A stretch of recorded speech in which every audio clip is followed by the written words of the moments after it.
we do? We fight. Let's hunt him down. Michael Myers is flesh and blood.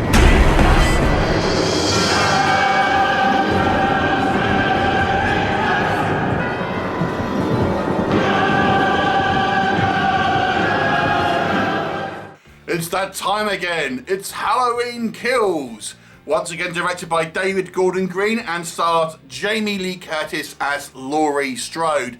This is obviously a direct follow-up to the 2018 kind of reboot of the series, although it does actually have a sequence, 10-minute sequence at the beginning of the movie that actually is a kind of sequel to the original 78 version, with kind of a sequence taking place directly after that movie. And this is the second part of the kind of the three-part new series of movie, and it definitely feels like a second act.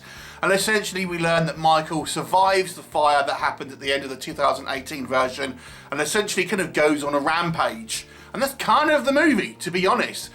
We have our lead protagonist here, Tommy Doyle, who was kind of a minor character from the original movie, and he's really takes more centre stage here as the kind of the somewhat of a primary antagonist in some ways. And we have a returning group of minor characters from like the original movie, trying to kind of piece together the town and get them, rile them up to try and get some type of essentially like mob law going against Myers. What will happen?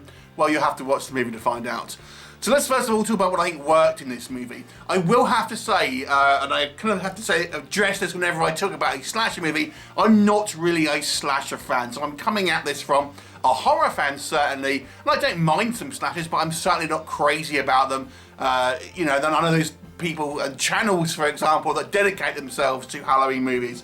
I'm not one of them. I like them okay sometimes, but I find them quite samey. So what can we say about the positives for Halloween Kills here? If you like a body count, you'll like this movie. I actually think this could have been called Halloween Chaos, to be honest with you. It would have been a more of an apt name, and they actually do say it's chaos in the movie, and I think that would have been a better title, to be honest with you, and more of a description here, because there's a massively high body count here, and it's filmed in a way where I feel it's probably the most gruesome that Halloween has ever been. The original Halloween movie was synonymous for, you know, scares, but not necessarily gore, and that kind of came later, I think, and I think partly down to, you know, the kind of the more of the slasher genre that kind of was formed then, led by kind of Jason and the Friday the 13th series. But the original Halloween was relatively kind of gore-free, to be honest. This one ain't the case. This one is very kind of gruesome kills, a lot of them, and fairly frequent through the movie. So if you like a high body count, and I know there are many people that do, with some quite kind of interesting kind of ways that people get kind of killed off in various, you know, implements stuck in them in various kind of parts of their body. There's certainly something to enjoy here, and I have to say it's done in a good level in regards to kind of effects. I think that a lot of the deaths here felt effective and kind of look realistic and kind of gruesome.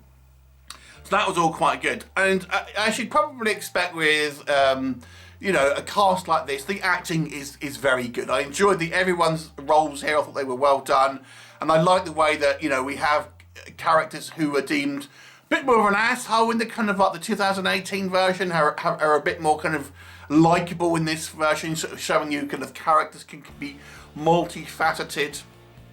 The thing I think this movie tried to do, which is kind of new, is to kind of have a little bit of commentary about mass hysteria and how people tend to kind of like follow a crowd without really kind of thinking. We have a kind of a subplot here where we actually have a secondary kind of criminal which is on the loose, and he kind of gets blamed for kind of like, or mistaken for Michael Myers in some sequences, and it just kind of like demonstrates the kind of like mob rule, or at least it tries to. I don't think it was particularly well handled, if I'm honest, but I think it tries to kind of demonstrate how people who kind of like give into kind of like mob mentality just aren't able to do critical thinking and things like this. And you know, it was kind of like that was to me like a new element this movie tried to introduce, and it was interesting. And we've seen these things demonstrated, you know, even way back in the kind of like the days of Frankenstein with kind of like horror movies. So it isn't anything new necessarily,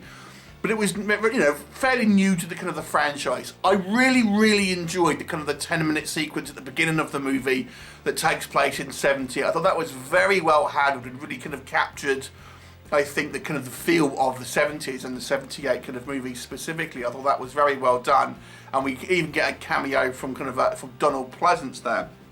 I thought that was quite good. However, let's go maybe what I don't think works in this movie. This, as I've mentioned at the beginning, it really just feels like a second act. Because, to be honest, there's not a lot of actual plot in this story. And it just feels like the kind of the bridge between the intro and the outro. And it's a whole lot of killing, which is all good and fun. But as a film in itself, it's lacking a little bit in plot. The one element that it kind of introduced, which was the kind of the smash hysteria element, I don't know, it was a little bit clumsily handled, if you ask me, because it just happens that this criminal happens to turn up at this hospital where all the kind of the key players are, and why is he there? It doesn't really make a lot of sense, and he's just kind of like running about in the crowd for no reason, and it's just like, it's kind of clumsily handled. I didn't think that was very good. This movie feels more like an action horror than a kind of a creepy horror. Again, going back to the original 78 version, that was, I think, even though I'm not a huge Slash fan, I can appreciate the kind of the scary, the spookiness, the kind of like the feeling of dread that this kind of, you know, that original 78 movie had. You know, there's someone stalking you, not quite sure where they are.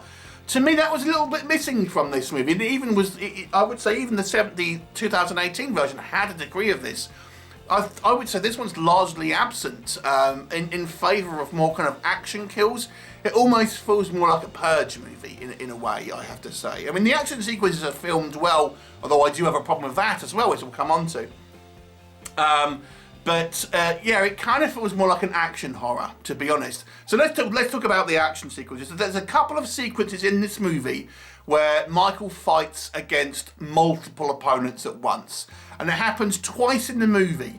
Both times, our kind of people fighting Michael don't attack him en masse. They seem to attack him one after the other, kind of waiting for, you know, the person to die. Oh, it's my turn to get in there. It doesn't make sense. It's filmed in a kind of like a really cheesy kind of like Hollywood way, where if you had, you know, a situation where you're having multiple combatants, strategically it makes sense to kind of like, so especially if you've got someone as deadly as kind of Myers, to go into group. Why would you kind of like wait till the kind of the next person is down? It doesn't really kind of make sense, and it happens twice in the movie. It's kind of alluded to that Michael is somewhat more than human in this movie, and but again, it's somewhat kind of vague. And there are elements here where he seems to be able to kind of teleport around and kind of get into places, and particularly towards the end of the movie, he seems to be able to kind of like essentially kind of go unnoticed where there's a lot of people around and get into somewhere, and you know, I won't say what happens, but again, it just seems like we just kind of like don't worry about logic. It's spooky, so we won't worry about having to kind of make it realistic. That's not a problem. Those of you expecting to have a lot of Jamie Lee Curtis in the movie, I think maybe she doesn't play it as an active role. Let me just kind of say that. And this is again what I mean by it really seems like a second act of a movie. And again, I don't want to sort of spoil plot specifics for you, but it just seems like a second act of a film.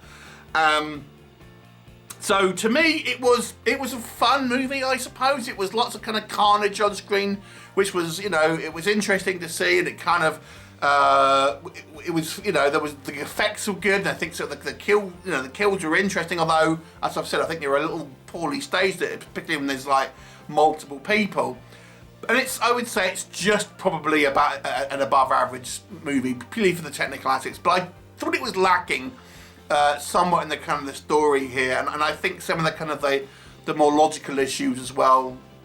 Again, if you're having a franchise which is coming from a major studio, and you know it's not kind of a B movie, it's kind of one where they've had development and you know and this sort of thing.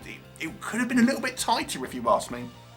So this is coming from, again, someone who is not really a huge fan of the series or slasher films in general, but just my take as a horror fan, maybe watching this from a very, very unbiased view. So it's a 6 out of 10. I would say I enjoyed it. It's an above average movie, but it's nothing special if you ask me. Have you seen it? What did you think of it? Leave me a comment and I'll look forward to seeing you next time. Bye for now.